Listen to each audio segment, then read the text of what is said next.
अताए रसूल भारत की जमीन पे आए और खुदा की कसम फिर उन्होंने दीन कैसे फैलाया।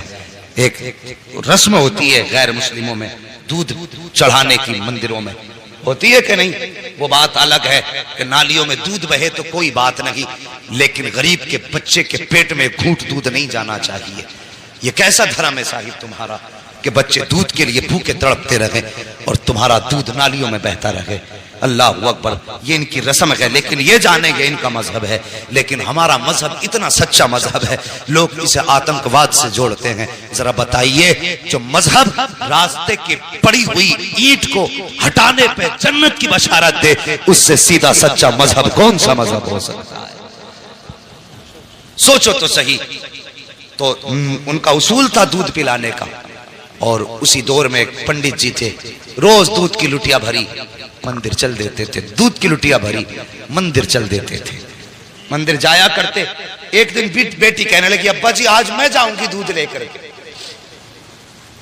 जब इतनी बात कही ना, आज मैं जाऊंगी दूध लेकर, बाप कहने लगा नहीं बेटी हम खुद जाएंगे। कहा नहीं बाबा मैं जाऊंगी, चूंकि बेटियां बाप की लाडली हुआ करती हैं, कभी कभी बाप बेटी की ख्वाहिश के आगे मजबूर होता है। बाप ने इजाजत दे दी, बच्ची ने दूध लिया, लुटिया लेकर के मंदिर की तरफ आई। मंदिर में आई, उसे पता नहीं था कि दूध पिलाया जाता है कि दूध बहाया जाता है। आई, आने के बाद मूर्ति के आगे बैठ गई, कहने लगी लो बाबा दूध पी लो। उसने पहले शराफत से कहा दूध पी लो, लेकिन कोई जवाब नहीं आया। फिर कहने लगी दूध क्यों नहीं पीते हो, दूध पी लीजिए, फिर कोई जवाब नहीं आया। बच्ची समझने लगी मेरे बाप तो रोज दूध लाया करते हैं और कहते हैं बेटी मैं भगवान को दूध पिला के आया हूं, शायद मुझसे नाराज हो गए हैं इसलिए दूध नहीं पी रहे हैं। ये बात बच्ची के दिल में आई, कहने लगी बाबा भगवान मुझसे कौन सा पाप हो गया है जिसकी वजह से आप दूध नहीं पी रहे हो। पत्थर था, पत्थर भी कभी बोला करते हैं। बच्ची ने सोचा शायद ये मुझसे नाराज हैं। फिर बच्ची ने बहुत बड़ा अहद कर लिया। बच्ची ने कहा अगर तुम दूध नहीं पियोगे तो तुम्हारे चरणों में अपनी जान दे दूंगी। ये कह के बच्ची ने लुटिया तो इधर रखी है और अपना सर उसके कदमों में मारना शुरू कर दिया है। इस बेदर्दी के साथ उसने सर पटका कि माथे से खून बहना शुरू हो जाता है। जब बच्ची सर पटकती रही, रोती रही, उसी रास्ते से इत्तेफाक से गरीब नवाज का गुजर हो जाता है, अताए रसूल का गुजर होता है। जैसे गरीब नवाज ने बच्ची को रोते देखा, सर पटकते देखा, आप आए हैं। आने के बाद पेशानी की जगह अपनी हथेली रख दी है। जैसी हथेली आई है, बच्ची ने यूं सर उठाया, सादा से बाबा को देखा, देख के कहने लगी बाबा कौन हो। कहने लगे बेटी बता तो सही बात क्या है, ये अपने ऊपर जुल्म क्यों कर रही है। उसने कहा बाबा आप जाइए, ये मेरे भगवान का मामला है। मेरे गरीब नवाज ने फरमाया बेटी बता तो सही क्या मामला है, आखिर ये क्यों कर रही है। उसने कहा बाबा तुम क्या जानो, तुम तो मुसलमानों के धर्म गुरु हो, ये हमारे मजहब का मामला है। गरीब नवाज ने कहा बेटी बता तो सही बात क्या है। बच्ची कहने लगी सुनो बाबा अगर नहीं मानते हो तो सुनिए, मेरे बाप रोज दूध पिला के जाया करते हैं, लेकिन आज मैं दूध लेकर के आई हूं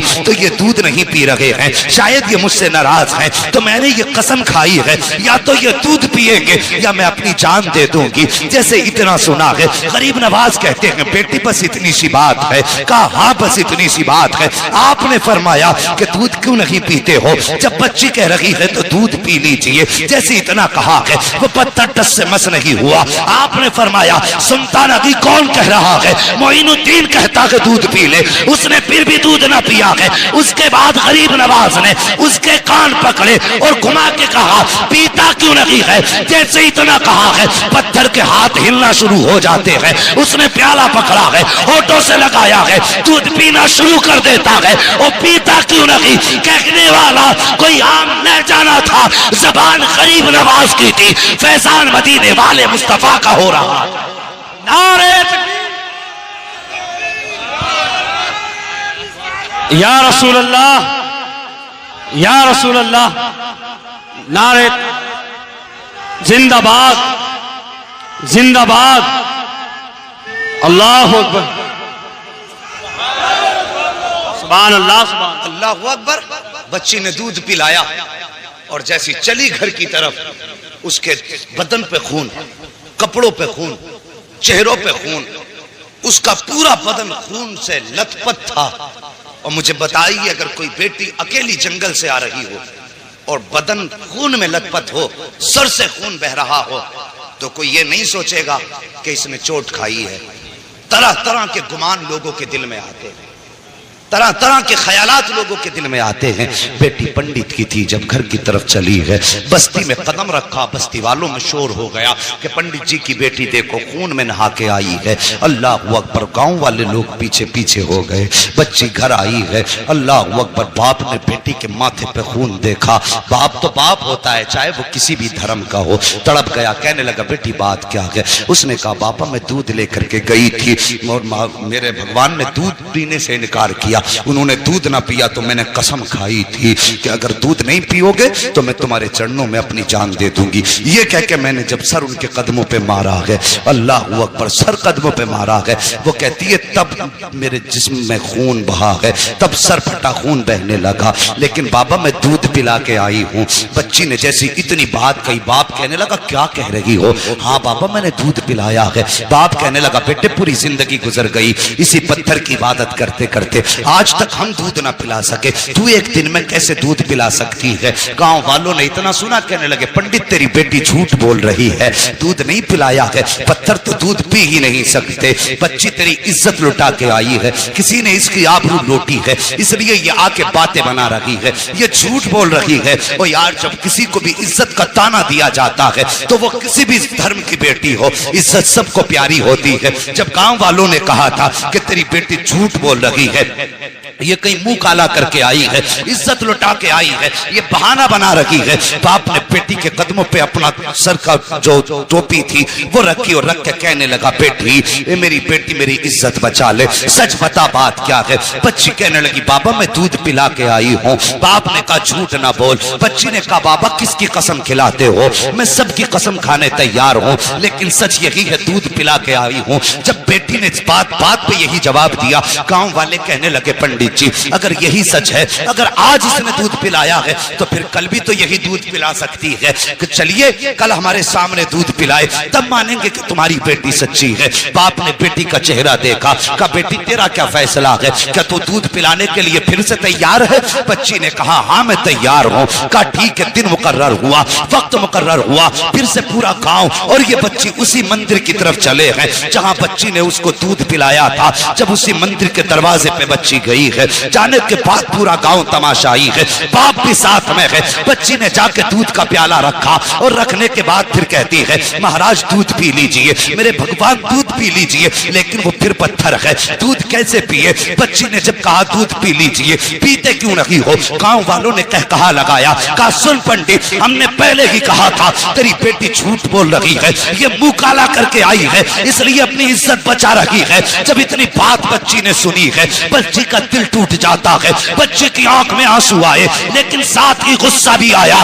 बच्ची जलाल में उठ के खड़ी हुई, तवज्जो करना, बच्ची जलाल में उठ के खड़ी हुई और कहने लगी दूध पीता है या कल वाले बाबा को बुलाना पड़ेगा, दूध पीता है या कल वाले बाबा को बुलाना पड़ेगा। जैसी इतनी बात बच्ची ने कही है, फिर उसने हाथ बढ़ाया है, दूध पीना शुरू कर दिया है। फिर जब पत्थर की मूर्ति ने दूध पी लिया है, कहने लगी बाबा देखो कल भी ऐसे ही दूध पिया था, आज भी दूध पी लिया है। बाप ने कहा बेटी ये बाबा कौन है बता तो सही, कल कौन आया था? बच्ची ने कहा बाबा मैं उसका नाम तो नहीं जानती हूँ, लेकिन इधर से आया था इधर गया था, पूरा गांव उस जगह पे निकल गया जिस पे गरीब नवाज गुजर के गए थे।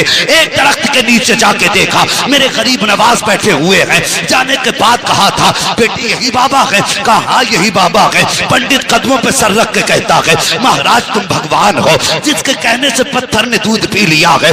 इतना कहा है, गरीब नवाज ने निकाह के करम उठाई है, फरमाते मैं कोई खुदा नहीं हूँ, मैं कोई भगवान नहीं हूँ। कहा बताओ तो सही फिर किसकी पावर है जो पत्थर दूध पी ले? गरीब नवाज ने कहा था वो मेरी पावर नहीं बल्कि वो उसकी पावर है जिसको गरीब नवाज पूजा करता है। कहा कौन है वो? गरीब नवाज ने कहा था वो है जिसने तुमको भी पैदा किया है, गरीब नवाज को भी पैदा किया है। अगर पूछना है तो खुदा का पूछो। सबने कहा था ये कह के गरीब नवाज चले, तोड़े कदम पकड़े लोगों ने, कहा गरीब नवाज आगे ना जाइए, पहले हाथ बढ़ाइए, कलमा पढ़ा के हमें मुसलमान बना जाए। नारे तकबीर, नारे रिसालत, उलमाए अहले सुन्नत, अज़मते इस्लाम, अज़मते इस्लाम, अज़मते इस्लाम। अल्लामा मुफ्ती हम्माद साहब किबला अल्लामा मुफ्ती हम्माद साहब किबला सरजमीन अदलपुर नारे तकबीर नारे रिसाल। लक़द काना लकुम फी रसूलिल्लाहि उस्वतुन हसना, और मेरे महबूब की जिंदगी तुम्हारे लिए बेहतरीन नमूना है। हुजूर के किरदार को अपनाइए, बेटियों से प्यार करो। बेटी बेटी है, चाहे वो दोस्त की बेटी हो या दुश्मन की बेटी हो। मेरे हुजूर के दरबार में हातिम ताई की बेटी आई थी, नंगे सर आई। मेरे हुजूर ने अपनी मुजम्मिल वाली चादर सर पे डाल दी, मुजम्मिल वाली चादर डाल दी। किसी सहाबी की जबान से निकल गया, हुजूर ये बरकतों वाली चादर, और एक दुश्मन की और काफिर की बेटी। मेरे हुजूर ने फरमाया चुप हो जाओ, बेटी बेटी हुआ करती है, चाहे वो मोमिन की बेटी हो चाहे वो काफिर की बेटी। और जो काफिर की बेटी को इतनी इज्जत दे, अगर उसकी उम्मत की बेटी की आंख में कोई आंसू दे तो फिर वो सोच ले कब्र में मुस्तफा का सामना कैसे करना है। मेरे हुजूर ने तो फरमाया था मेरी बेटी मेरे जिगर का टुकड़ा है। उस दौर में फरमाया था जब बेटियों को कत्ल करने पे लोग फख्र करते थे, फरमाया था मेरी बेटी मेरे जिगर का टुकड़ा है। खुदा की कसम हुजूर की जबान से इस जुमले का निकलना था, ये हुजूर ही के जुमले की बरकतें हैं। आज हर घर में बेटी को अल्लाह की रहमत समझ के रखा जाता है, ये उनकी जबान की बरकत है। वरना आज हम भी बेटियों को कत्ल कर रहे होते। उनके दामन से जुड़ना क्या था। खुदा की कसम जो बेटियों को कत्ल करने में जिनके माथे पे पसीना नहीं आता था, जिस दिन से हुजूर का दामन थामा वो जमीन पे पैर फूंक के रखते थे और डरते थे कहीं हमारे पैर के नीचे चूंटी ना आ जाए। ये हुनर किसने सिखाए? मेरे हुजूर के दामन ने, हुजूर के प्यार ने।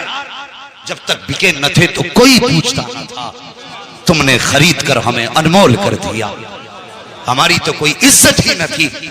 आज जो इज्जतों की महराज मिली है ना, खुदा की कसम ये मोहम्मद अरबी के ठोकरों के सदक़े में। अगर फिर सदका उनकी ठोकरों का है तो जवान उनसे प्यार कर, उनसे वफा कर।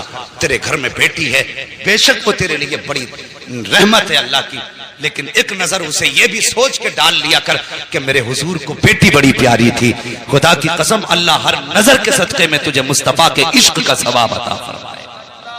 करेंगे ना इंशाअल्लाह ऐसे ही।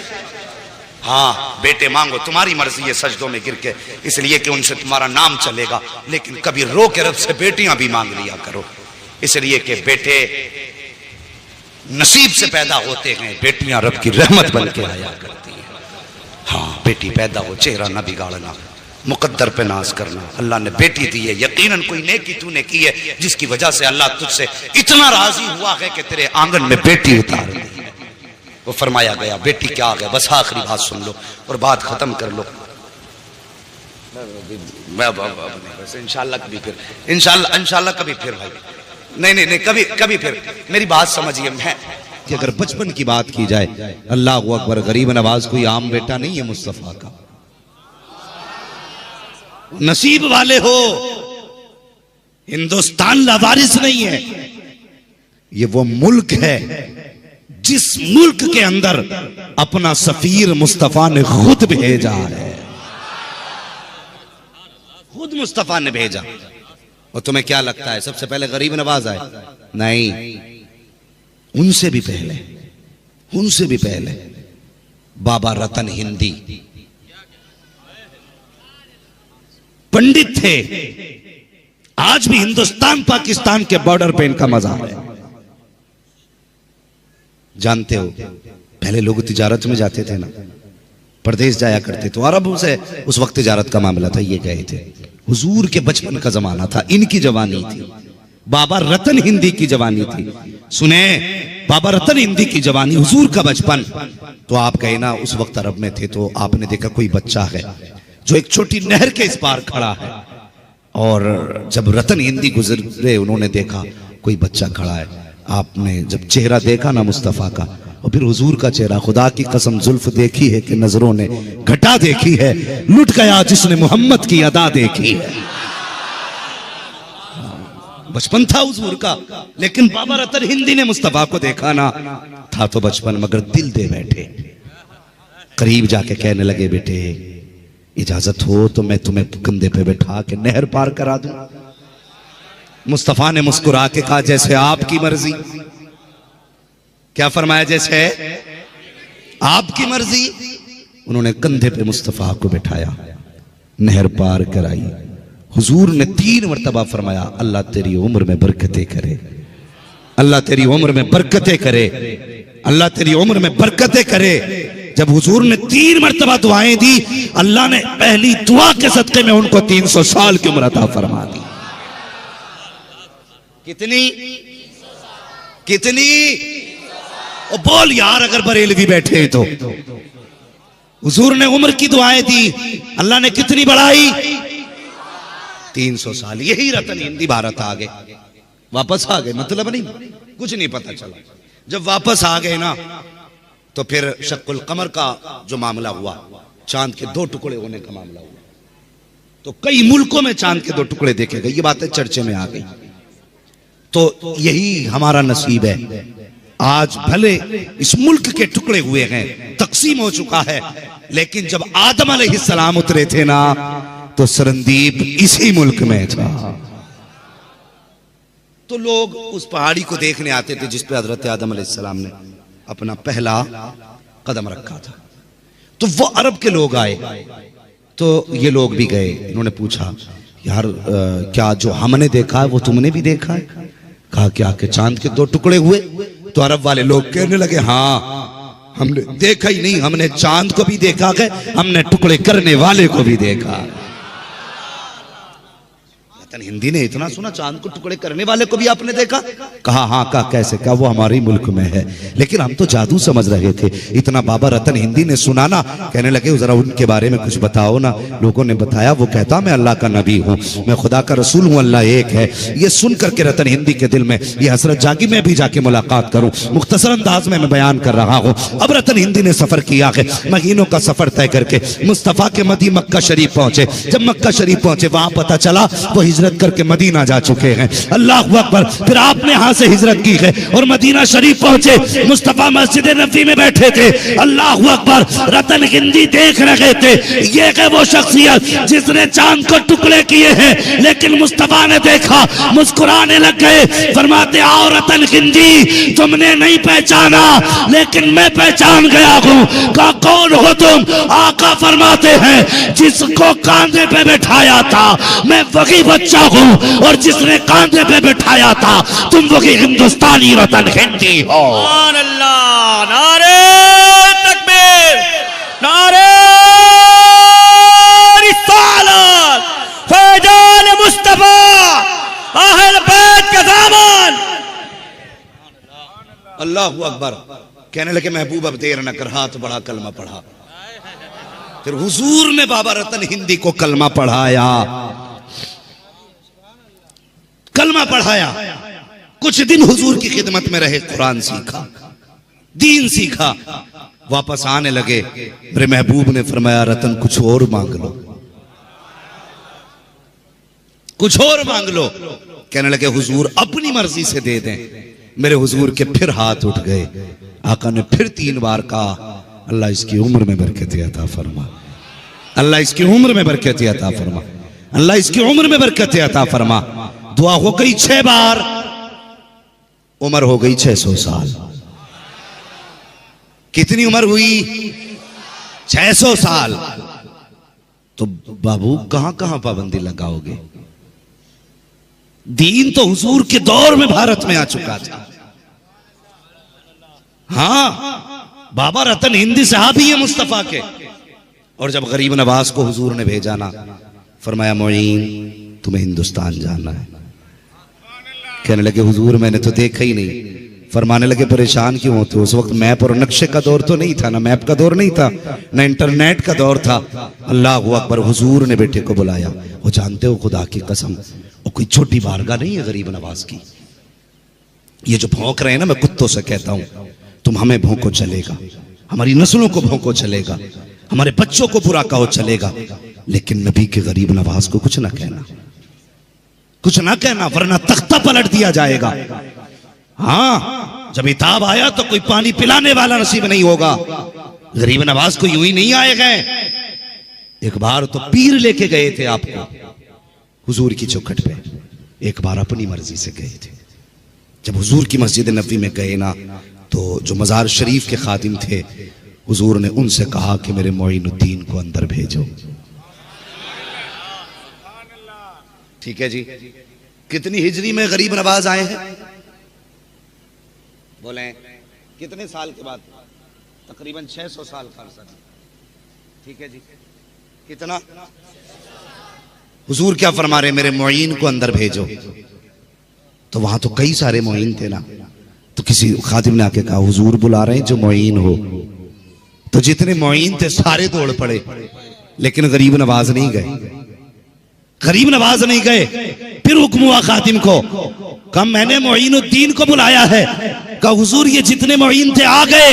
तब आका ने फरमाया था मैंने इन मोइनों को नहीं, मैंने मोइनुद्दीन अजमेरी को बुलाया है। अल्लाह सुभान अल्लाह सुभान अल्लाह। तब गरीब नवाज।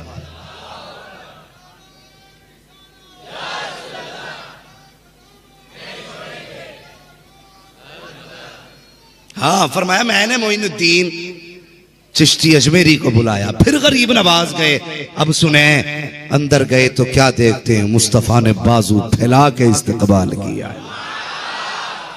यूं ही न समझना, अताए रसूल गरीब नवाज हुजूर के भेजे हुए हैं। होश में काम करना, होश में। हाँ, ये गरीब नवाज भारत आए, तुम्हारी औकात क्या है तुम मिटा सको? गरीब नवाज की चौखट है। एक खातून पे कोई बच्चा ही नहीं था। जब कोई बच्चा नहीं था ना खातून पे, तो वो गरीब नवाज की चौखट पे आई। कहने लगी हुजूर दुआ करें अल्लाह मुझे एक बेटा दे दे, बेटा दे दे। और सखियों के दरबार से कभी कोई खाली गया है? कोई खाली नहीं जाता। अल्लाह ने अपने फजल से बेटा दिया। गरीब नवाज की दुआ काम आ गई। फिर वो हर साल बच्चे को लेके जाती थी। जब छठी आई ना बच्चे की, अजमेर शरीफ लेके गई। 6 साल के बच्चे कितने बड़े होते, ना समझ बच्चा था।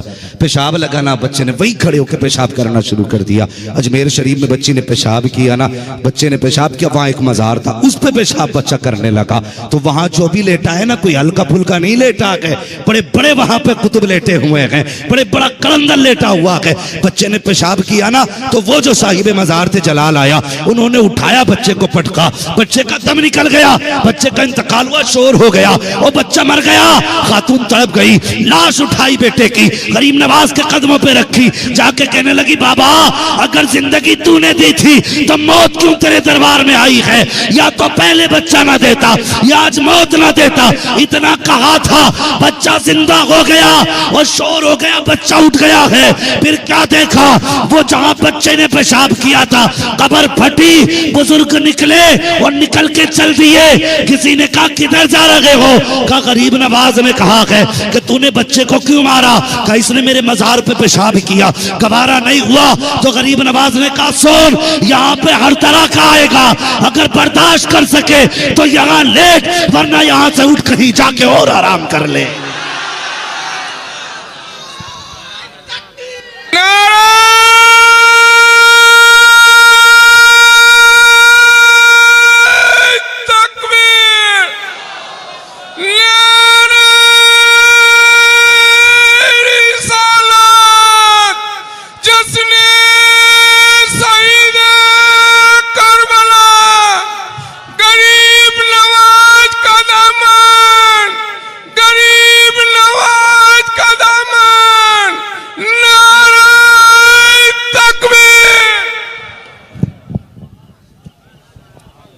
फरमाने लगे गरीब नवाज ने मुझसे कह दिया कि वो देख यहां अदब वाले भी आएंगे, बेअदब भी आएंगे, समझ वाले भी आएंगे, ना समझ भी आएंगे। फरमाने लगे बर्दाश्त कर सके तो लेट, वरना उठ कहीं और जाके अपनी क़यामगाह बना ले। फरमाने लगे बस फिर उठना ही बेहतर हो गया। अल्लाह अकबर। ये गरीब नवाज है, ये गरीब नवाज है। समझ में नहीं आया आज तक लोगों की, समझ में ही नहीं आया। यही गरीब नवाज है। आपने सुना होगा ना जादू के जरिए क्या क्या ना किया गया, सब कुछ किया गया। आखिरकार जब कोई सूरत ना बनी ना, तो राजा ने ना फिर एक किलर को बुलाया, पैसे लेके गर्दनें काटता था। उससे कहा सुन, एक बाबा है और वो फला जंगल में एक पेड़ के नीचे रहता है, ऐसा कर तू उसकी गर्दन काट ला, आधी सल्तनत दे दूंगा। कितनी? आधी सल्तनत। उसने कहा बात बड़ी सस्ती है, सौदा बड़ा महंगा हो रहा है। कहा एक बाबा की गर्दन काटनी है, संती की गर्दन काटनी है, आधी बादशाहत मिल जाएगी खुशी खुशी में। खंजर लगाया और तलाश में निकला गरीब नवाज की। क्या देखा? गरीब नवाज बैठे हुए हैं, मुस्तफा की हदीसें सुना रहे हैं। पीर भी ऐसे ही नहीं थे वो जो लोग कह देते नहीं नहीं नहीं नहीं वो पीरों की दुनिया अलग है और मौलवियों की दुनिया अलग है, और तू किसी दुनिया का नहीं है और ना तू किसी दीन का है। खुदा की कसम, गरीब नवाज सिर्फ कलंदर नहीं थे, गरीब नवाज मुहद्दिस भी थे, गरीब नवाज मुफस्सिर भी हैं, गरीब नवाज मुहद्दिस भी हैं, गरीब नवाज मुहक्किक भी हैं, गरीब नवाज मुफ्ती भी हैं। हाँ, ये जब कौम को धोखा देते हैं ना कि नहीं नहीं वो फकीरों की और मौलवियों की नहीं बनी, हमेशा फकीर वही हुआ है जो मौलवी हुआ है। और जब से तू दुनिया का फकीर हो गया ना तो मौलवियों ने उठा के फेंक दिया। अब बननी क्या भाई तेरी हमारी? जब ये कहता मेरे मुरीद हो गए तो अब सजदों की जरूरत नहीं, नमाजों की जरूरत नहीं, कहीं शर्म कर। नमाज जब गौसे पाक को माफ नहीं है तो इस नापाक को कैसे माफ हो सकती है? समझ में बात नहीं आती। और लोग भी धोखे में आ जाते हैं। क्या मसला लगा रखा है भाई, समझ में बात नहीं आती है। जिसे देखा बापू गिर गए। हाँ हजरत, हमारी कौम इतनी सीधी है, जो बिल्कुल नंगा है कहते बहुत पहुंचा हुआ है, कि इतने पहुंचे हुए देखो कपड़ा ही नहीं पहनते, कोई ढंग है? और खुदा की कसम, अगर नंगा होना पहुंचने की दलील होता तो खुदा की कसम फिर मुस्तफा कभी खुदा तक पहुंचे हुए नहीं होते। मेरे हुजूर ने कभी भी बदन और सत्र नहीं खोला, और ये नंगे आते हैं, लोग पीछे पड़ जाते हैं। और नमाज को कह दो ना कि नहीं वो हम तसव्वुर में पढ़ रहे हैं, और रोटी झट रट रट के खा रहे हैं। नमाज तसव्वुर में पढ़ रहा हो, पूरा दस्तरखान साफ। मिजाज हो गए पीरों के, कौम लूट ली। और कौम भी बड़ी सीधी है। हमारे पीर यहां नमाज नहीं पढ़ते, कहां पढ़ता? सीधा मक्के में पढ़ता है। कभी कभी औरतें बड़ी अक्लमंदी का काम कर जाती है। वो एक औरत ने एक पीर साहब आए, बड़ी खिदमत की कि भाई पीर साहब है, लेकिन पीर देखो फजर में भी सो रहा, जोहर में भी सो रहा, ईशा में भी सो रहा। वो कहने लगी हैं जी ये तुमने किसे बुला लिया घर में, एक और टाइम का सजदा ही नहीं करता।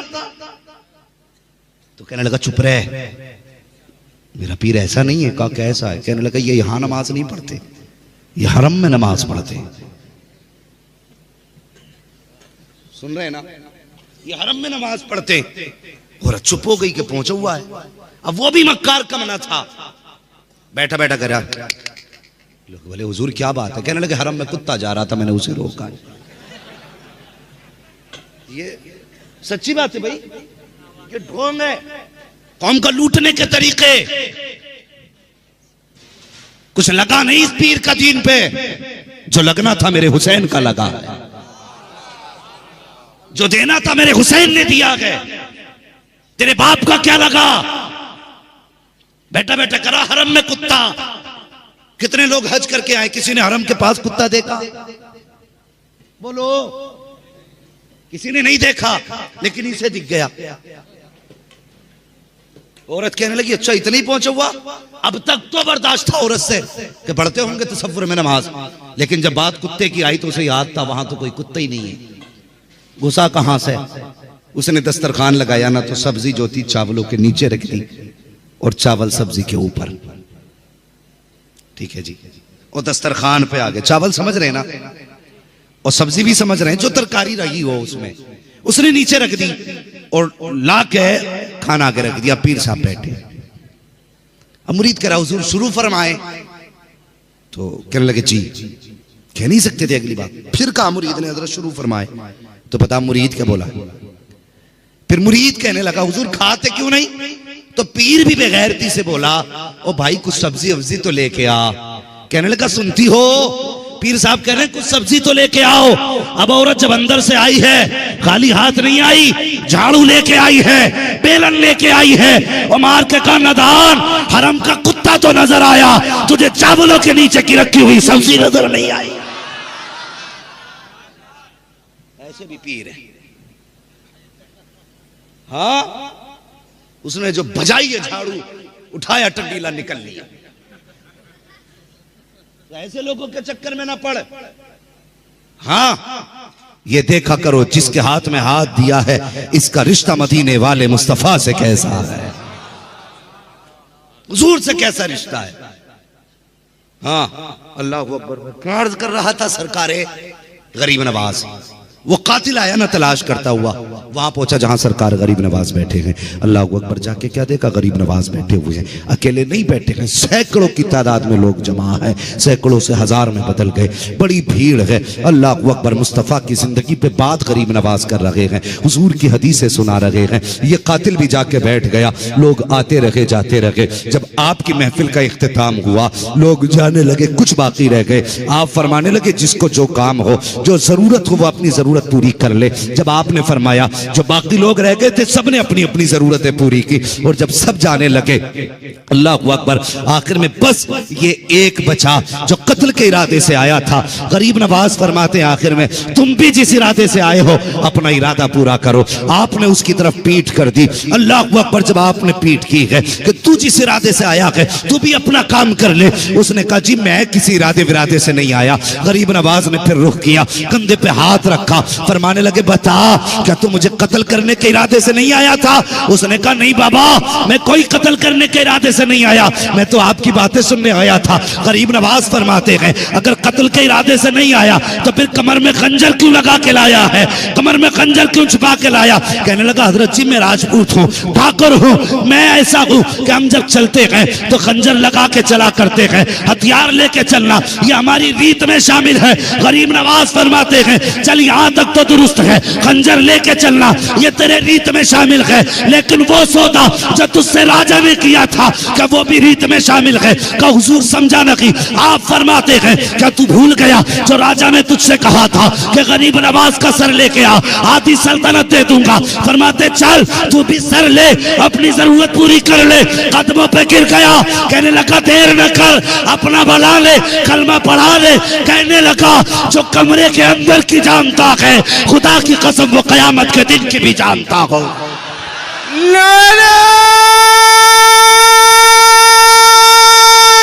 तकबीर,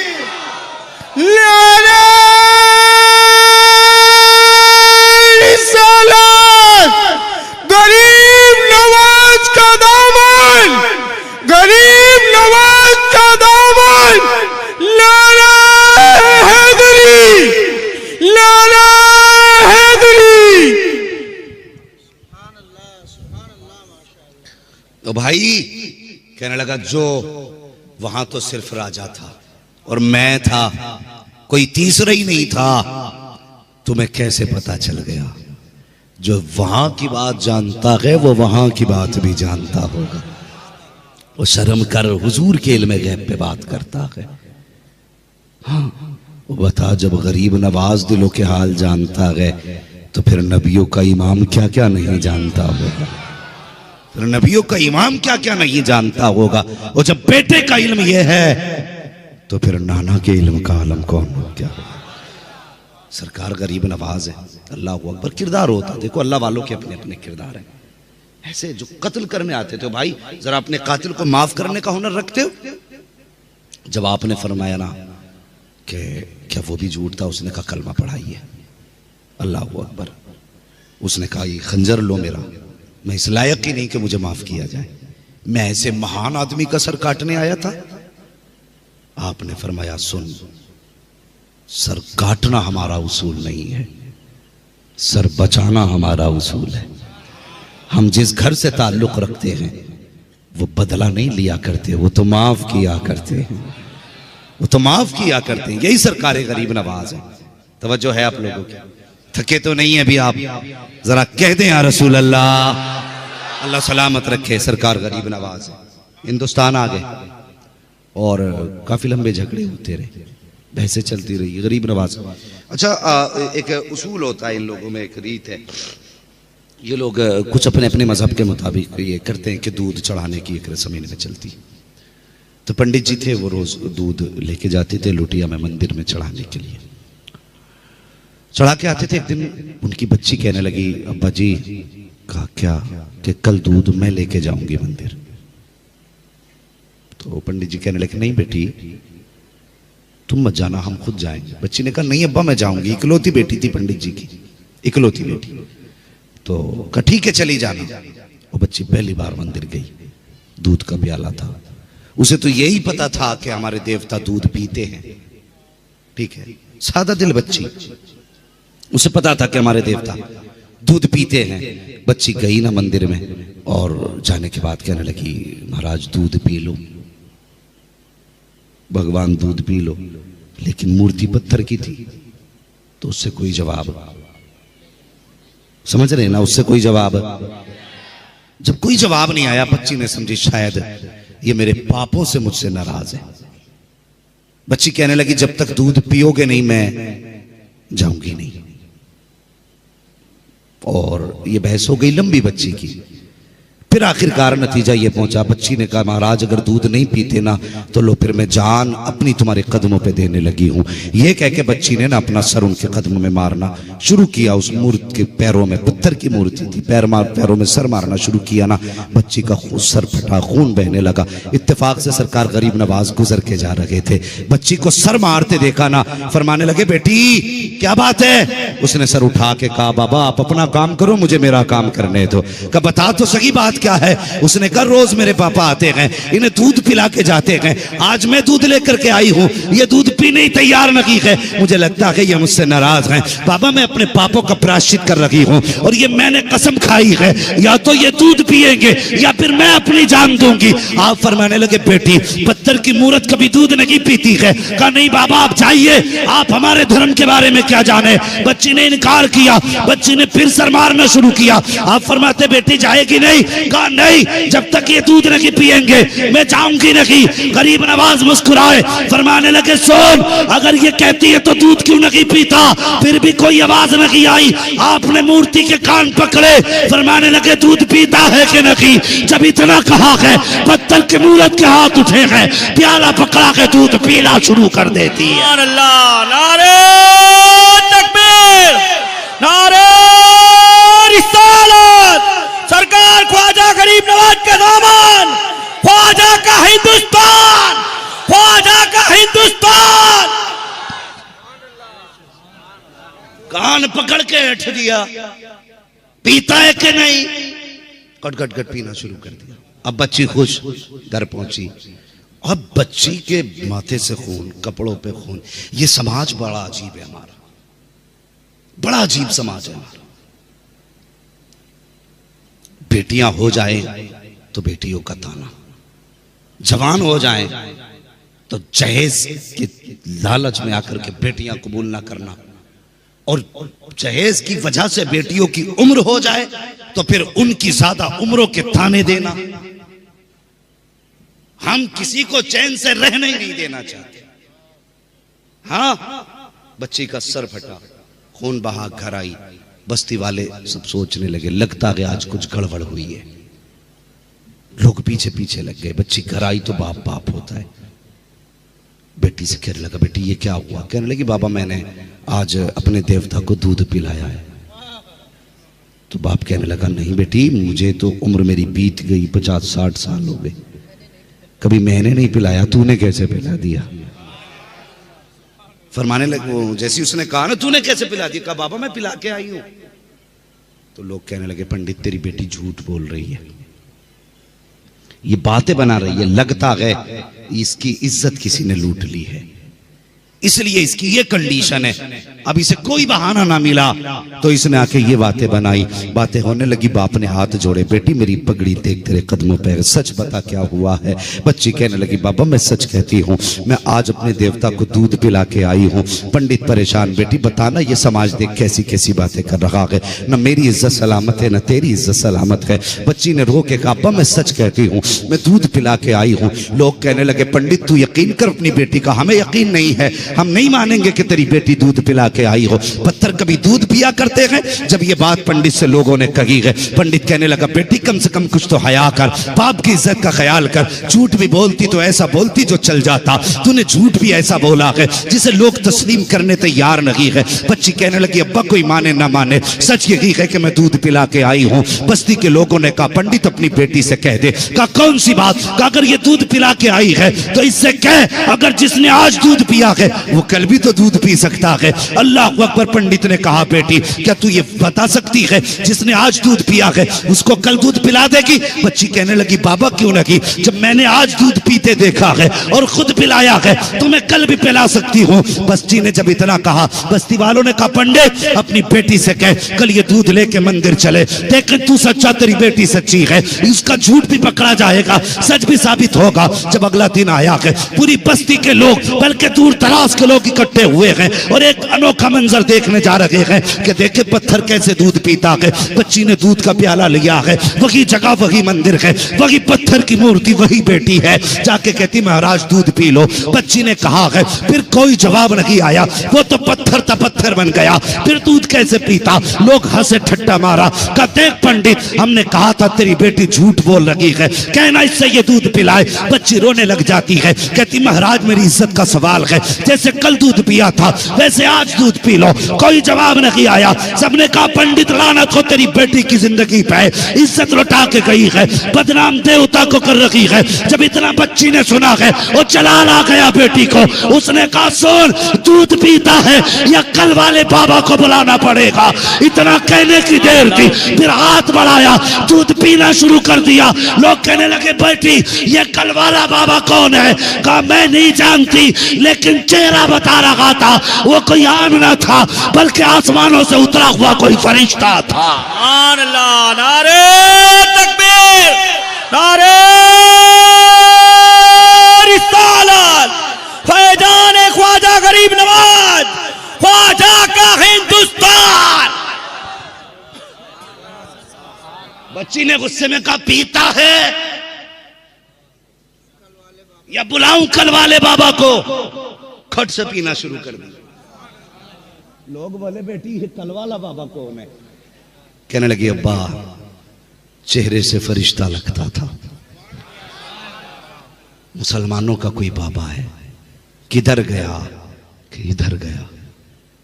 लोग तलाश में निकले, वही पेड़ वही जगह, गरीब नवाज वहीं बैठे। लोग जाके कहने लगे महाराज आज के बाद हम तुम्हारी पूजा करेंगे। कहा किस लिए? कहा जिसने पत्थर को दूध पिला दिया तो फिर पूजा के लायक वही है, पत्थर भी जिसकी सुनते हैं। फरमाने लगे पूजा मेरी ना कर, बल्कि पूजा करनी है तो उसकी कर जिसने मोइनुद्दीन को गरीब नवाज बनाया है। अल्लाह अकबर। ये था आपका किरदार, किरदार ये था। लोग हैरत में, लोग कहते हुजूर अपनी बेटी की शफात नहीं करा सकते। मुझे हैरत है, गरीब नवाज गुजर के जा रहे हैं ना, लोग आग की पूजा कर रहे हैं। कहने लगे क्या कर रहे हो? कहने लगे पूज रहे हैं इसको। क्यों पूज रहे हो? कहिए हमें जलाएगी नहीं। फरमाने लगे अच्छा फिर हाथ डाल इसमें। कब से पूछ रहे हो? क्या उम्रें गुजर गई, बाप दादा से पूछते चले आ रहे। कहा हाथ डालना, तुम्हें हजारों साल आग पूजते हुए होगे लेकिन आज तक ये तुम्हें जला रही है। आपने अपना जूता उठाया आग में रख दिया, लकड़ी की कड़ा होती, बहुत देर तक रखे रही हो, फिर हाथ डाला यूं ही निकाल के रख दी।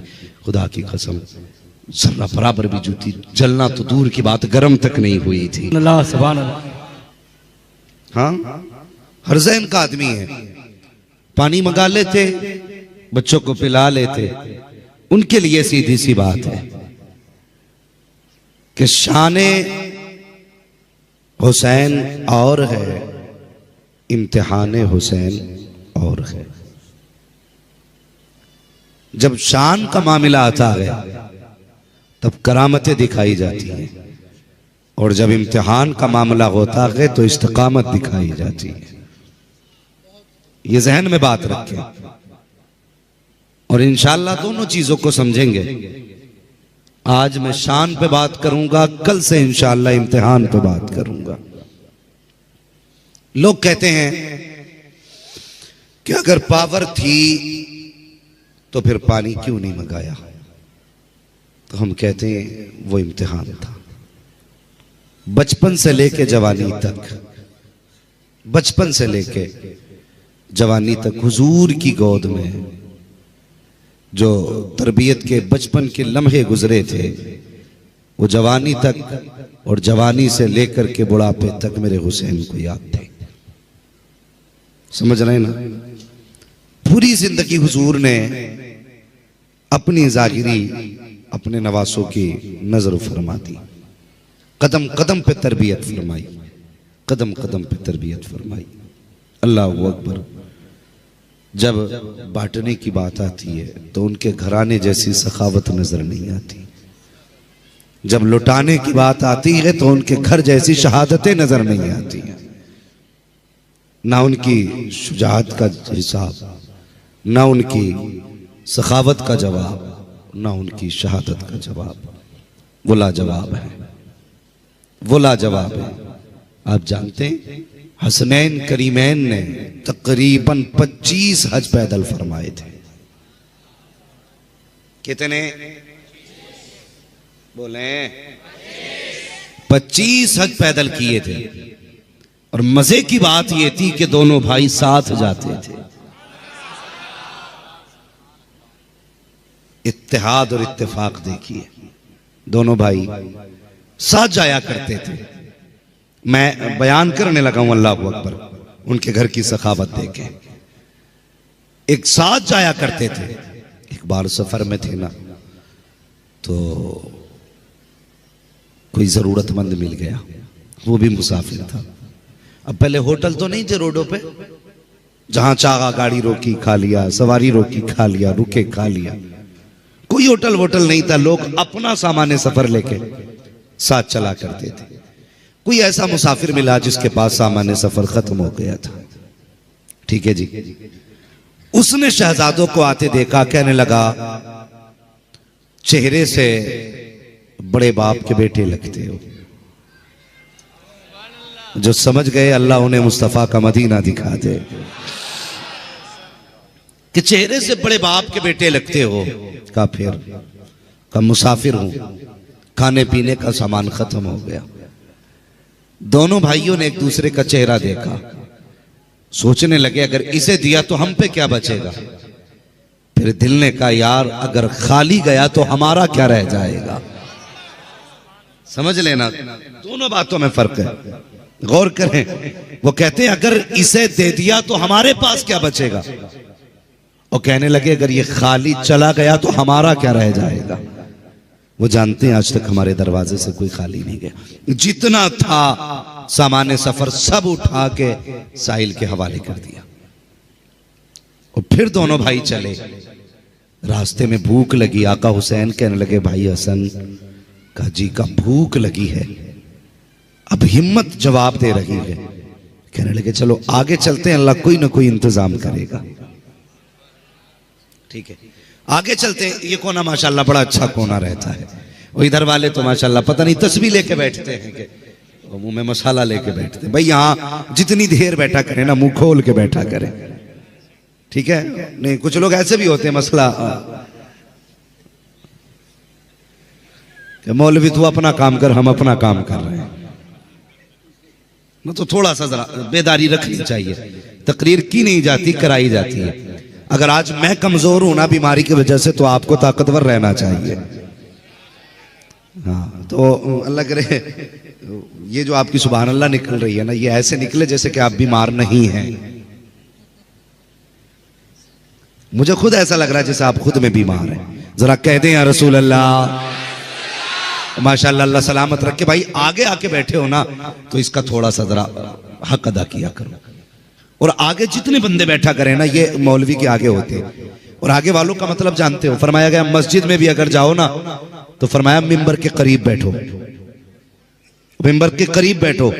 फरमाया किस लिए? फरमाया गया जो दुनिया में उलमा के करीब बैठेगा, अल्लाह उसे जन्नत में मुस्तफा के करीब बैठाएगा। कुछ लोग तो जुम्मे के दिन ये सोच के जाते हैं कि जल्दी किधर से निकलेंगे। हाँ, सबसे पीछे के सबसे पहले निकल जाएंगे। भाई यही की तो जल्दी है ना।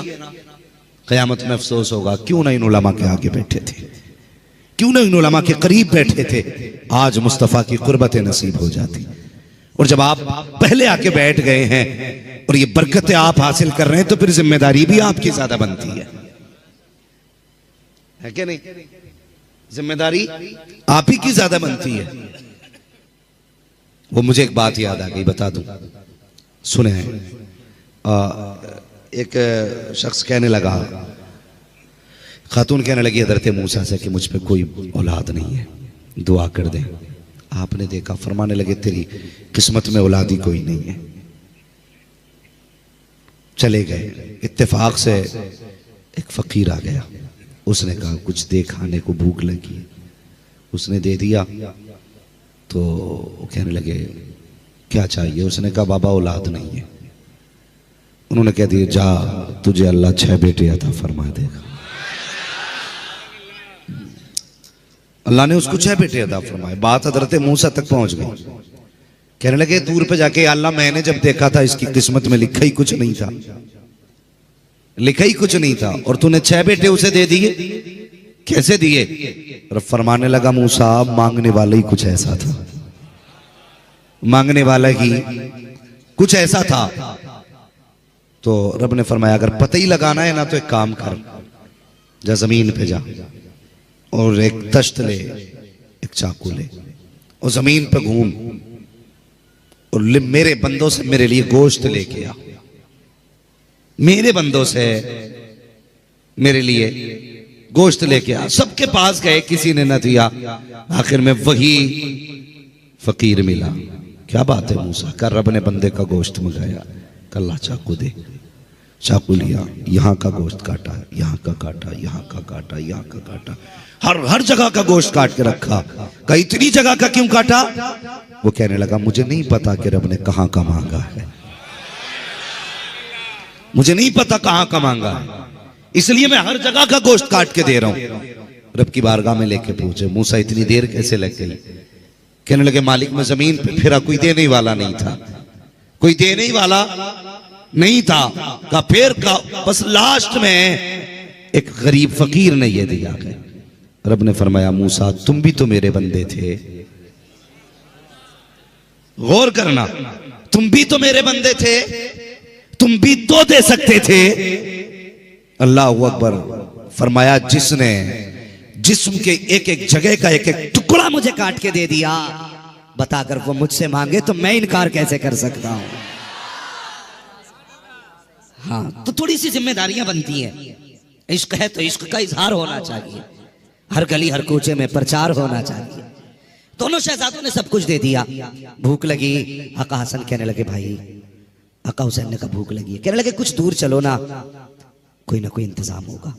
जब चले तो रास्ते में ना एक झोपड़ी नजर आई, तो दरवाजे पे आवाज दी है कोई, घर के अंदर कोई है? बूढ़ी ने लाठी हाथ में पकड़ी ना और पकड़ के उसके सहारे बाहर आई। कहने लगी कौन है? कहने लगे माई मेहमान है, परदेसी है, कुछ मिलेगा? बूढ़ी कहने लगी घर में कुछ और नहीं, एक दूध का प्याला तो है। कहा मेरे बच्चों अगर कहो तो वो दूध ला दूं। कहने लगे माँ भूख लगी है, जो मिल जाए बेहतर ही बेहतर है। इतना कहा खातून अंदर गई, दूध का प्याला लाई। लाने के बाद शहजादों की बारगाह में पेश किया। अल्लाह अकबर। आधा प्याला दूध आका हसन ने पिया है, आधा प्याला आका हुसैन ने पिया है। और जब पी के जाने लगे, खातून ने कहा जरा शहजादों ठहरो तो सही, मैं तुम्हारा चेहरा तो देख लूं। कहा माँ किस लिए? कहा मैं ये देख रही हूँ जिसके ऐसे बेटे हैं वो माँ कितनी शान वाली रही होगी। नारे तकबीर, नारे रिसालत, हसनैन करीमैन का दामन। कहने लगी जिसके बेटे ऐसे हैं वो माँ कितने नसीब वाली होगी। मुस्कुरा के कहने लगे अच्छा माँ इजाजत दे। जब आप चलने लगे ना, बूढ़ी ने कहा शहजादो जरा ठहरो तो सही। कहा क्या? कभी नजरें फेरे, कुछ देर हुई है, तुम्हारी याद सता रही है। अगर महीने बीत गए तो कितनी याद आएगी। कहा कहना क्या चाहती हो?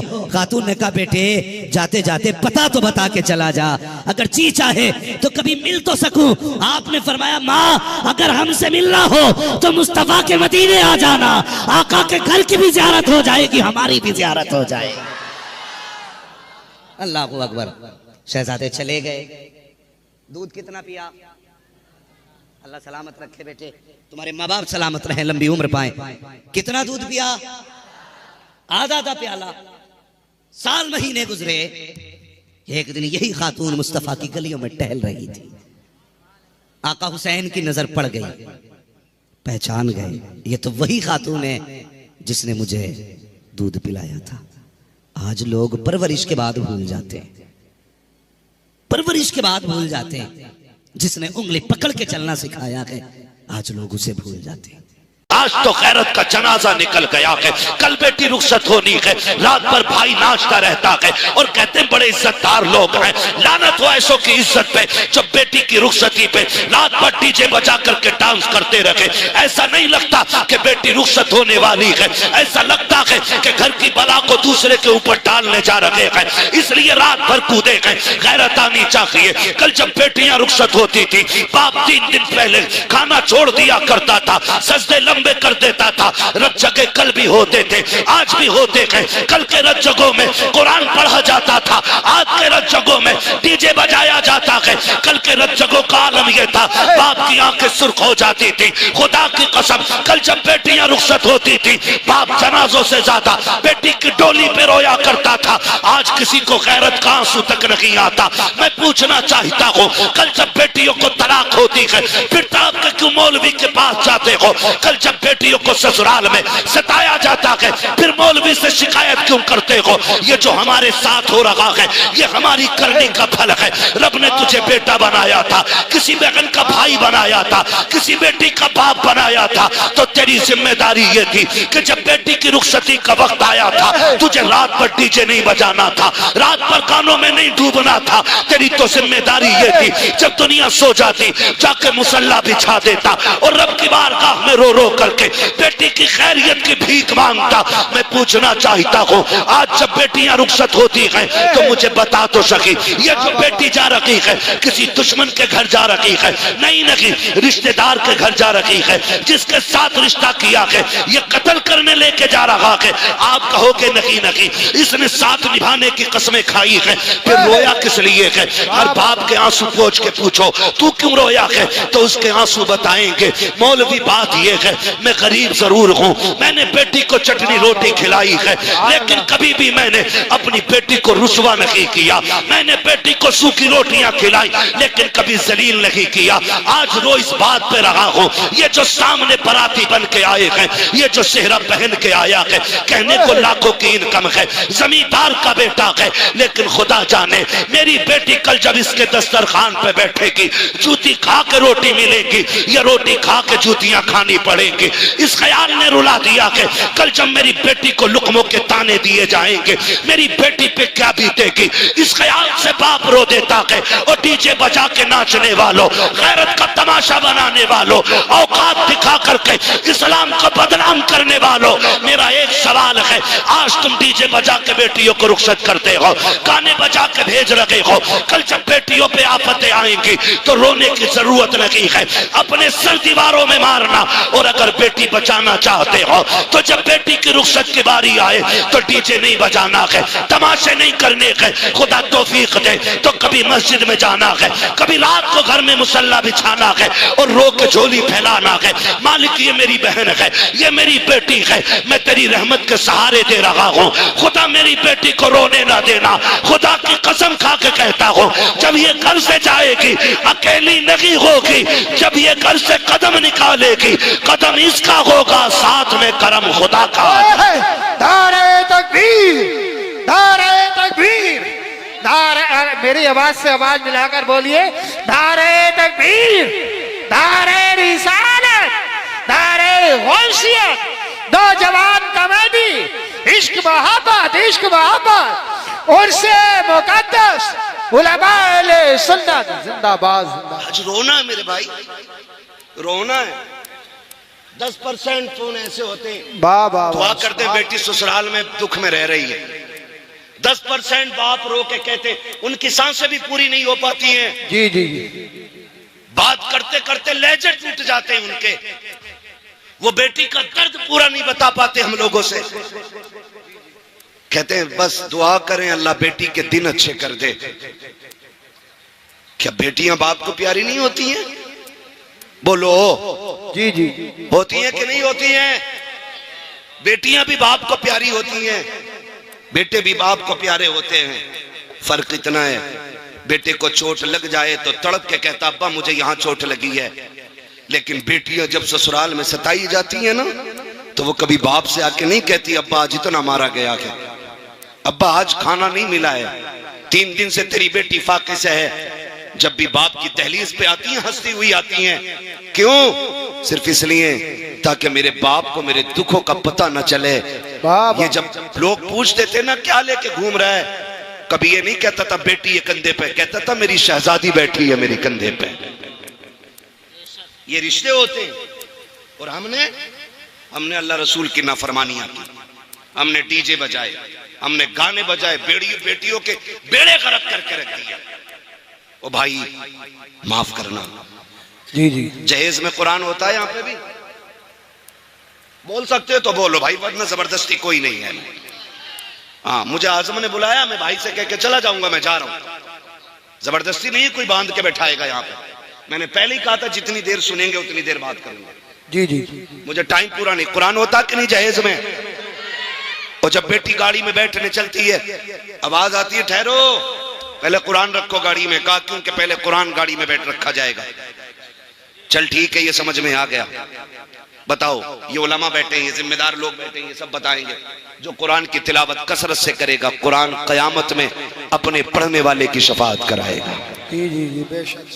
हाथ पकड़ के कहेगा मालिक इसे बख्श, ये मुझे दुनिया में सीने से लगा के फिरता था, ये तन्हाइयों में मुझे पढ़ता था, ये रातों को उठ के पढ़ता था, मालिक जन्नत दे इसे।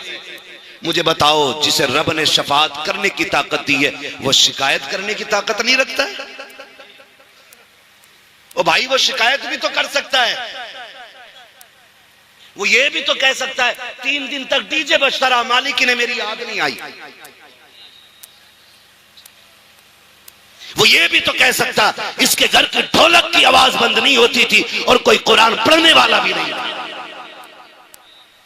ये भी तो कह सकता है। वो हो किस धोखे में? अगर अल्लाह हिसाब लेने पे आ गया ना तो कोई माई का लाल बच नहीं पाएगा। ये याद रखना, हम अपने लोगों की बात कर रहे हैं यहाँ बैठ करके, उसके बहुत से खास बंदे बड़ी अजमतों वाले, लेकिन हम अपनी बात कर रहे हैं यहाँ पे जितने बैठे। जी जी कोई ऐसा नहीं है जो दूध का दूल्हा हो।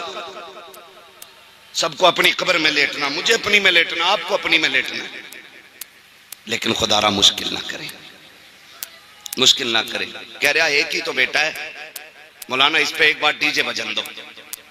जी जी एक ही बेटा है, ब्याह एक ही बार होता है। तो मैंने कहा बेटे सुन, अगर ब्याह एक बार होता है ना तो जिंदगी भी एक ही बार मिलती है। जी जी जिस दिन आंखें बंद हो गई ना सारी दौलत लेके भी ना कोई एक सांस नहीं देगा। सिकंदर आजम जिसको दुनिया के बड़े हुक्मरानों में से एक बड़ा माना जाता है, एक माना जाता, वो उसको कहा गया उसने पूरी दुनिया पे हुकूमत की। क्यों? क्योंकि वो बहुत कम उम्र में ना आधी दुनिया पे कब्जा कर चुका था। जी जी कितनी दुनिया पे? आदि बोलो यार, आधी दुनिया पे। अल्लाह सलामत रखे। बस मैं यही सुनना चाहता हूँ, आप समझ भी रहे हैं कि खाली मुंह देख रहे हैं। जी जी मैं समझ सकता हूँ आप बहुत बड़े लोग हो, आपको बोलने में शायद शर्म लग रही होगी, लेकिन मैं एक बात बता दूं, लोग कहते हैं जलसों में क्या मिलता, मैं कहता हूं जो यहाँ बड़े बन के आते हैं वो कभी बड़े होके नहीं जाते, वो छोटे होके जाते हैं। हुजूर की महफिल में नौकर बन के जाओ, खुदा तुम्हें आका बना डालेगा। वाह वाह वाह। यहाँ छोटे बन के बैठना चाहिए, है ना। यहाँ कोई जमींदार कोई प्रधान नहीं, सारे हुजूर के नौकर बैठे, ठीक है ना। तो नाम क्या था? सिकंदर। आधी दुनिया पे हुक्मरान और पूरी दुनिया फतह करने का नशा था उसको। एक जगह पड़ाव किया लश्कर ने उसके, उसे एक जहरीले सांप ने काट लिया। जब काटा सांप ने ना तो उसकी फौज में तबीब भी थे, हकीम भी थे, सब लग गए, जहर को रोक नहीं पाए, बढ़ता गया पड़ता गया, यहां तक कि वो लाइलाज हो गया।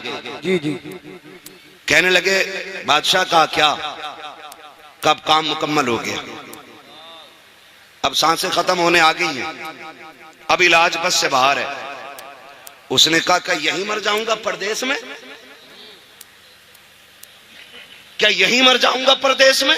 जी जी उसने कहा बादशाह लगता तो ऐसा ही है।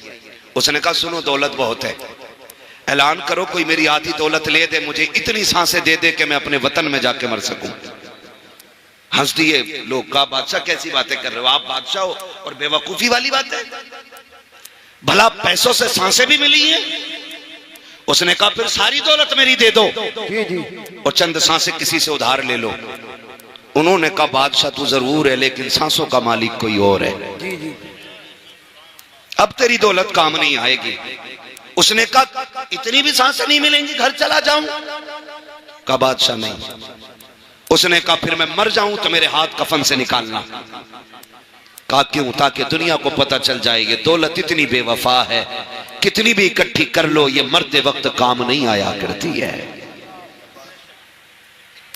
मौत जब आएगी ना तो एक लम्हे का मौका नहीं देगी। खुदारा बदलो अपने रवैये। खैर इकलौता ही है जी, इस पे तो डीजे जरूर बचेगा। बता तेरा शान वाला है या अली शान वाला है? आप अंदाजा लगाइए तेरा कितना शान वाला, कि मेरी 50 बीघे मेरे लल्ला के हिस्से में 50 आ रही है ना बेटे, धोखे में है ना, तेरे हिस्से में 50 ना तेरे लल्ला के हिस्से में 50। हजरत अली गुजर के जा रहे, दो बंदे लड़ रहे, एक कहता था जमीन मेरी है, एक कहता था मेरी है। उन्होंने कहा अली फैसला कर दो जमीन किसकी है। हजरत अली फरमाते हैं ठहरो मैं अली हूं, जमीन से खुद पूछ लेते हैं तू किसकी है। ठोकर मारी, कहने लगे जमीन मैं अबू तुराब हूं, ये कहता मेरी है, ये कहता मेरी है, तू बता किसकी है। जमीन ने कहा अली इन दोनों से कह दो ना मैं इसकी हूं ना मैं इसकी हूं, बल्कि ये दोनों मेरे हैं, मेरे ना तेरे 50 बीघे आएगी हिस्से में ना तेरे लल्ला के हिस्से में 50 बीघे आएगी। वही गजबर जमीन, वही लट्ठे का कफन, वही लकड़ी के तख्ते, बस इतने का मालिक है तू। और ये भी वो जो ये बाहर वाले लोग देंगे, अपनी मर्जी से वो भी नहीं लेगा तू। इसलिए भूलना नहीं चाहिए। जी जी कह रहा मेरे के हिस्से में 50 बीघे आ रही है, इसमें डीजे जरूर बजेगा। मैं कहता हूं अब अली को देख, तेरा वो है आंख खोली तो 50 बीघे देखी, अली वो है आंख खोली तो नबियों के इमाम का चेहरा देखा है। वाह वाह सुभान अल्लाह सुभान। इतनी अजमतों वाला अली पैदा हो गए, आंखें नहीं खुली, हुजूर तक खबर पहुंच गई। भतीजे अल्लाह ने बेटा दिया है, खुशी के मारे हुजूर दौड़ के आए देखने के लिए। चचा साथ भाई है, जैसी आए कहा मेरा भाई दिखाएं मुझे। चच्ची ने कहा शहजादे खुशी है कि अल्लाह ने बेटा दिया है, तकलीफ है कि वो आंखों से देखता नहीं। कहा क्यों? कहा कि खुलती नहीं, लगता है नाबीना है। हुजूर फरमाते लाओ गोद में तो दो। जब हुजूर ने सीने से लगाया, हाथ में लिया, गोद में उठाया, हजरत अली ने आंखें खोल दी। जवान हुए, पूछा अली आंखें बंद क्यों रखी थी? कहने लगे अली ये तय करके आया था कि अगर पहले देखूंगा तो अपने यार को सबसे पहले देखूंगा। कहने लगे मैं ये ही तय करके आया था, पहले हुजूर का चेहरा देखना। इनसे शान वाला कोई हो तो लाके दिखाओ।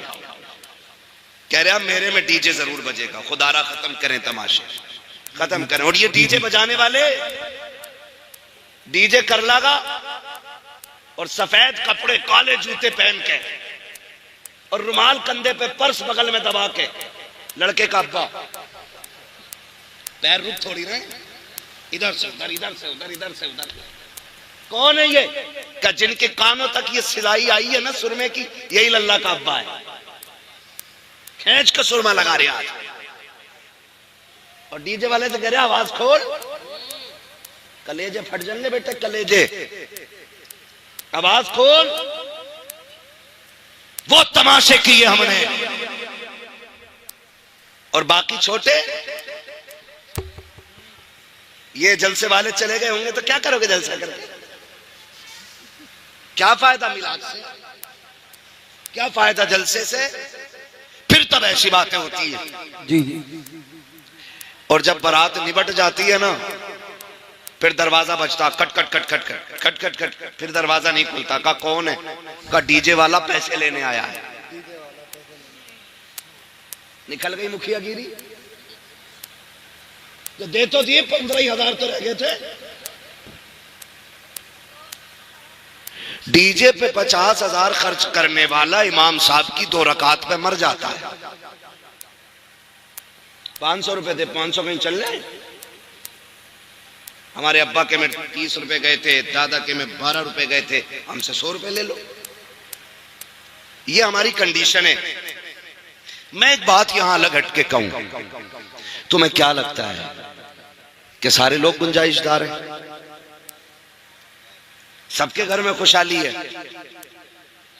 नहीं ना। अभी गुलफाम भाई से आपने सुना, उन्होंने एक बात आपको बताई, जो मांगता है उसे ही जरूरतमंद ना समझे। जी जी। कई बार सफेद कपड़ों के नीचे भी कई जख्म छुपे होते हैं, ये भी आप याद रखें। ये जो तमाशे बना रखे हैं ना, वो आतिशबाजी होती है कि गरीब की बेटी का कलेजा छल्ली होता है। जब रुखसती के वक्त किसी की बेटी की रुखसती पे आतिशबाजी होती है, गरीब कहती है हो क्या रहा है। कभी यतीम से कहा जाता है आज फला की बेटी रुखसत हो रही है, वो बेटी जिसकी बालों पे सफेदी आ गई, जिसके घर में इज्जत से रुखसत करने के लिए 4 पैसे नहीं, आज उस यतीम को बाप का दौर याद आता है। आज वो सोचती है काश बाप होता, आज मेरे भी हाथ पीले हो गए होते, आज मेरा भी बाप होता, काश वो भी दामाद खरीद पाता। लेकिन आज कोई खरीदने वाला दामाद नहीं है, आज कोई हाथ पीले करने वाला हमदर्द नहीं है। जब बेटियां सिसकियां भर के रोती हैं तो तुझे क्या लगता है कि तेरी ये चंद टकों की आतिशबाजी से, तेरे घर की खुशी से किसी और को खुशी मिल जाएगी? नहीं, खुदा का वास्ता, अल्लाह ने तुम्हें अमीर बनाया है, पैसे वाला बनाया है, तो सुन, जितने पैसे से आतिशबाजी कर रहा है, जितने पैसे से तमाशा कर रहे हो, जितने पैसे से ढोलक बजाते हो, जितने पैसे से डांस वाले लाते हो, उसी पैसे को उठाओ और किसी गरीब की बेटी की रुखसती में लगा दे। खुदा की कसम मैं नहीं जानता ये जमाना क्या कहेगा। अगर तेरी बेटी के साथ किसी गरीब की बेटी रुखसत हो गई तो कोई कुछ कहे ना कहे, मदीने वाला मदीने से तुझे सलाम भेजने लग जाए। नारे तकबीर, नारे रिसालत, नारे होशियत, बस लगे आला हजरत, उलमाए सुन्नत, ख्वाजा का हिंदुस्तान, उर्से मुकद्दस, जिंदाबाद जिंदाबाद। ओ भाई, ये फालतू के खर्चे खत्म करें। जी जी, करेंगे इंशाल्लाह खत्म, इंशाल्लाह। बोले इंशाल्लाह। और एक और कह दूं कड़वी बात, माफ कर देना, बात बहुत खराब कहने लगा हूं, कह दूं भाई? कर लेंगे ना बर्दाश्त? उम्मीद है ऑपरेशन कराने वही जा सकता है जिसे दर्द की बर्दाश्त होगी।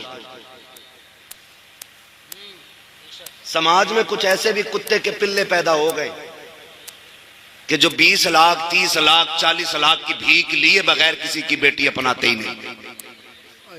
मैं ऐसे लोगों को कुत्ते से बदतर मानता हूं, इसलिए कि कुत्ता फेंका हुआ खाता है और ये छीन के खाने वाले कुत्ते होते हैं, जिनकी वजह से बेटियों का जीना हराम है गरीबों की। ये कंडीशन हमारे समाज में, ये इस्लाम तो नहीं दिया था ना मेरे नबी ने। जिसके 4 बेटे उंगलियों पे गिन रहा, 10 लाख गुड्डू में मिलेंगे, 10 पप्पू में मिलेंगे, 10 जुम्मन में मिलेंगे, 10 धन में मिलेंगे, बैठे बैठे करोड़पति बन गया। सुन भाई, तेरी सांसों का मालिक भी अल्लाह है और तेरी बेटे की सांसों का भी मालिक अल्लाह है। जी जी। अगर वो ना चाहे ना तो दूल्हा बन के एक कदम नहीं चल पाएगा तेरा बेटा। हाँ हजरत, ये कंडीशन है। जी। कल तक जिन्हें रोटियां नसीब ना थी, आज 20-20 रुपए 20-20 लाख मांग रहे। जिनके गुजारे छीछड़ों पे होते रहे, वो आज सैंपल भेज रहे हैं, बारात का खाना ऐसा चाहिए। तेरे बाप ने कमा के रख दिया हराम का। जो मांग के जहेज लेगा वो जहेज नहीं, जहन्नम का ईंधन है। पूछ लो जाके किसी मौलवी से। जी जी, हक बात। जाओ पूछ लो, जहेज नहीं है ये, बेड नहीं है ये, मरने की देर है। अल्लाह इसी के बदले में कब्र को जहन्नम बनाएगा। याद रखना। कभी सोचा? हुजूर आए, हुजूर ने बेटियों को रहमत बताया, तुमने फिर भी जहमत बना दिया। हुजूर आए, बेटियां बाप की जन्नत की जमानत बनी, तुमने बेटियों को मौत का जिम्मेदार बनाया बाप की। कुछ दिन पहले की खबर है, एक बाप 3 बेटियों को लेकर ट्रेन के आगे कूद गया। वजह पूछी गई, एक पर्चा लिख के गया था कि समाज का पेट भरने की दौलत नहीं, इसलिए मैं इज्जत के साथ बेटियों को लेकर मरना चाहता हूं। वाह वाह वाह, सुभान अल्लाह। ये याद रखिएगा, मत बुलाना दोबारा। लेकिन इस अमल में गिरफ्तार होकर कोई मरा, 40 साल तक तीजे कराना तुम